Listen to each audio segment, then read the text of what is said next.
Okay, pinag-uusapan pa rin, grabe ang naging reaksyon, especially ng mga theater goers, yung mga mahilig manood ng mga stage play, dahil kamakailan nga po sa pagsasadula ng One More Chance, ito yung famous John Lloyd Bea Alonzo movie na Dagster Cinema na naging stage play na ngayon na pinapalabas sa PETA. Nangyari ito kay Aramina at isang kaibigan po niya na hindi ko na matandaan yung pangalan kasi although sinasabing taga-showbiz din daw kasi producer, etc. etc.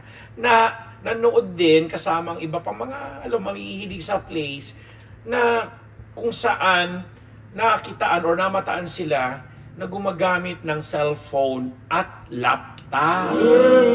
Correct. Na sa gitna ng play, syempre nga naman sa sobrang liwanag at saka minsan nagkikreate ng ingay, parang hindi daw o parang na-violate, actually na-violate yung mga house rules o yung protocol ng isang theater goer o isang stage play watcher dahil sa pangyayaring ito. At kaya na-sensationalize, sobrang nag-viral din ito, pinag-usapan at nabash pa nga ng husto si Miss Aramina kasi si Ara, alam natin siya yung celebrity. Pero ang talagang gumagamit daw po ng laptop at saka cellphone ay yung kaibigan niya. Although si Ara may hawak din daw umanong cellphone at paminsan-minsan tumitingin daw, paminsan-minsan na siyang nanonood. So kumbaga, sabi nung nag-post na isang private citizen na kinikwento niya yung pangyayari na na-witness nila. In fact, may mga witnesses pang nandoon din sa isang part ng chatroom na nakita na sa sobrang liwanag daw nung laptop, na yung ilaw na nanggagaling sa laptop at saka doon sa cellphone, halos nababasa na ng mga nasa likod o nasa taas yung conversation nung kaibigan ni Ara doon sa kung sino man kinakausap nito habang nagkakaroon ng play at nag-stage yung play. At kahit daw pinagsabihan na parang sinaway or pinakausapan, parang nagmamalaki pa daw itong kaibigan ni Ara or something na parang nagdadabog or hindi naman nagdadabog but yung nagmamaasim, yung parang nagsusuplada pa na syempre nabash ng mga netizen, lalong-lalo na nga po yung talagang may hilig at sanay manood ng stage play. Diba? So, ang hindi lang maganda sa pangyayari is yun na nga, na-drug ng masyado ang pangalan ni Ara. Although kami, sa pagkakakilala naman namin kay Aramina, hindi siya naman siya yung tipo ng tao na hindi mag-a-apologize kung kailangan kung meron siya nagawang pagkakamali. Kasi for the longest time na nakakausap din namin itong si Ara, kilala namin bilang mabait mabait na artista, mabait na kaibigan na pag nagkamali, i-own niya yung pagkakamali na yon at hihingi siya ng dapat na sorry.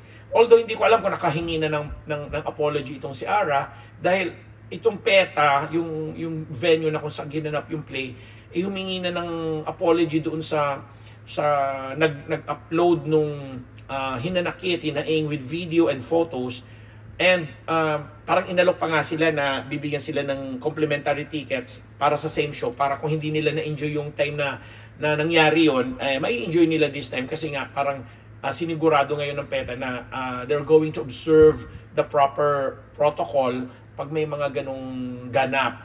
And hindi na rin pinahaba ng PETA na ma-implicate pang masyado yung pangalang Aramina kasi parang inamin na nga talaga nila na somewhere along the road is merong pagkakamali at merong nagkamali. So, sa puntong ito, at habang binavlog po namin ito, hindi namin alam kung naglabas na ng statement si Ara, but knowing Ara, as we said, siya yung tipo ng tao o ng artista na pag nagkamali is tatanggapin niya at hihingi siya ng tawad or sorry sa mga nagawa niya ng mali o sa tingin niya ay na-offend nung naging act nila, in particular o lalo na yung kanyang kaibigan na kasama niya habang nanonood ng play. So yun, hindi naman namin iniisip na nagpapaandar lang ito si Ara or gustong magpa-controversial dahil may mga ginagawa siyang projects ngayon, particular yung upcoming concert niya na hindi namin ayaw namin iisipin na ay nagigimik si Ara para pag-usapan. Hindi siguro, hindi naman ganun yun.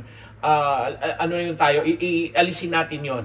Pero sabi nga natin, si Ara ang klase ng tao na is going to own or to owe to her mistake, and gagawin niya siguro ang magagawa niya para mabalanse yung mga bagay-bagay. At kung nakahingi man siya ng na hindi pa namin nalalaman, hindi pa namin nababasa, well, then and good. Pero kung hindi pa man, alam namin darating ang oras o time na gagawin yun ni Miss Ara. Sa mga nanonood ng mga plays nakakatuwa, kami dito, isa kami sa mga nagsusulong din yan, isa rin yan sa mga advokasya po natin na magkaroon talaga ng malaking audience, kumbaga sa entertainment industry o sector. Gusto namin talaga magkaroon ng malaking pie, bahagi ng, kumbaga ng pie, ang sektor na yan. Kasi talaga naman pong marami rin po tayo mga kababayan, mga kapwa natin Pinoy, na magagaling magsulat para sa teatro, magagaling umarte sa teatro, magagaling maging bahagi ng produksyon ng teatro. At yun na, mga theater goers muna, mga theater goers at mga play watchers, at talagang nadidevelop na yan sector na yan, na sana tuloy-tuloy, at para, alam mo, yung industriya natin, nabibigyan ng mga trabaho, ang mga dapat mabigyan ng trabaho, at nabibigyan din ng kasiyahan at the same time. Ang mga, si Don Don, natutulog na, kaya yan, nahulog na naman po ito, o di ba bongga, nabibigyan ng kasiyahan ang mga dapat mabigyan ng kasiyahan. Di ba? On that note, o di ba, pansamantala kami magbababay, dahil nagwawala na naman ang aming mga emote, habang si Don Don ang Nanay Christy, yun ang reason ko. Dati kasi, sabi ni Nanay, anak, bakit ka tingin dyan sa bandang kanan mo? Ano bang meron? Sabi ko kasi po, minsan si Don Don nandito, kagaya nga po yan, nasa harap ko siya ngayon, natutulog habang nagpa-podcast ako, nagpa-vlog ako, at talagang may timer lang siya na pag dumating na sa 8 minutes, sisenyas lang siya para either mag-extend ako or mag-cut na ako. Kasi yung 8 minutes, yun po yung parang average time na inuukol namin per episode. O Nanay Chris, alam mo na, si Don Don, hindi mo nakikilala yan. Don Don Parillas, na raketera, makeup artist po namin yan sa Maritas University, at rumaraket sa kung saan-saan pa. Di ba? Hanggang sa mga pagme-makeup ng mga jutay, siya ang nagme-makeup niyan. Kasi once upon a time, naging siya ng St. Peter. Talaga pre-promote ko na, no? Maraming salamat sa inyong lahat po. At mga ka-Team Unbettable ko, Diyos marahay na banggi po sa mga kapwa ko Oragon, kapwa ko mga Bicolano. Happy Fiesta sa mga taga-Mercedes noong June 13. At sa June 24 naman, bukas, Fiesta sa Daet, Camarines Norte, at saka saan pa ba? Yung mga nagsiselebrate ng St. John the Baptist sa San Juan, Metro Manila. O di ba? Ay, ayoko pumunta ng San Juan. Magpapunta pa naman ako ng Faces. Baka mamaya magpabasaan-basaan dun. Charot! So anyway, ingat-ingat po tayo lagi. Hindi na naman natin matansya ang mga ulan ngayon.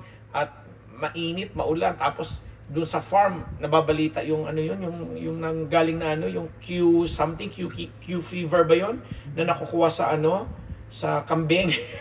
Anyway, ako po ang inyong lingkod, Papa Unbearable Ambet Nabus. Ingat po tayo lagi. Maraming salamat.